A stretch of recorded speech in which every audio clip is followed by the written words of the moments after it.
Ito namang mga cellphone at tablet na nandito ngayon, siguradong magiging in sa 2013 at kahit sa mga susunod pang taon. Cellphone na wala pang 700 piso. Paano naman?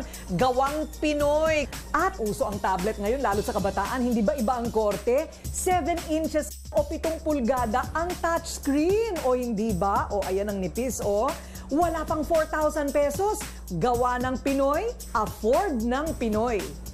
So nakakahabol naman ng Pinoy. Lahat na technology po nila, nahabol na po natin. As a matter of fact po, yung tatlong all-in phones namin, mas mabilis pa yung processing speed niya kaysa sa international brands. Totoo? Kaya nga tawag po namin doon, Torque Media phones. Kasi all-in na lahat siya. Yung mga international brands, kung sinaksakan niyo po ng 32 gig, hindi po gagana yun. Pero sa telepono po natin, gagana na po ang 32 gig. So ngayong 2013, pagdating sa mga gadgets, ano pa kaya ang maaasahan at ano pa ang magagawa ng Pinoy? Tatlong categories po.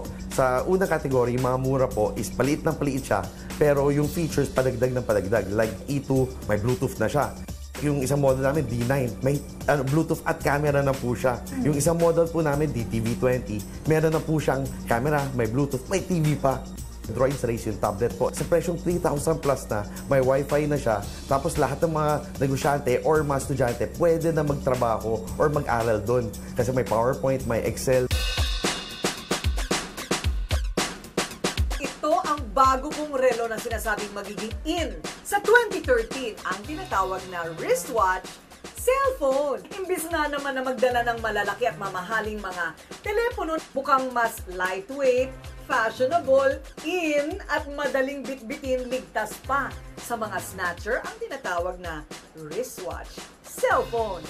Originated pa sa China, pero kami yung tumulong sa pag-design itong product na to para sa Philippine market. Binibenta namin for 2,999. May camera din ito na pwedeng kumuha ng video at quad band pa, nang ibig sabihin pwede ring tumawag sa ibang bansa.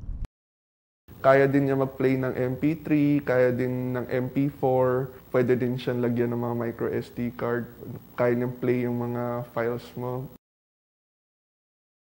Isang imbensyon naman na magiging in sa 2013, ang aircon na pinapatakbo ng liquefied petroleum gas o LPG. Yung traditional na air conditioner, gumagamit sila ng preon. Kung sa amin, ang refrigerant namin, ammonia. Ammonia ang pinakamagandang magagamit sa air conditioning, mura, matipid, at maganda sa environment, hindi nakakasira ng ozone. Ang role ng LPG ay instead na kuryente ang gagamiting energy para gawing gas yung ammonia, ay LPG ang ginagamit namin. Bukod pa dito, malaki daw ang matitipid sa paggamit ng LPG na aircon. Estimate na value ng isang machine ay between 500 to 600,000. Yung dati naming electricity bill is around 2.4 M monthly. So, since na gumamit kami ng robot chiller, we average of around 140,000 peso savings per month. Taon-taon, naiiba ang ibig sabihin ng high-tech dahil may umuusbong na mga panibagong imbensyon. Ang high-tech ngayon, maaring malaos, hindi pa man natatapos ang taon. Pero anuman ang idikta ng nauusong teknolohiya na in sa atin, piliin lang ang nababagay sa ating mga bulsa at pangangailangan.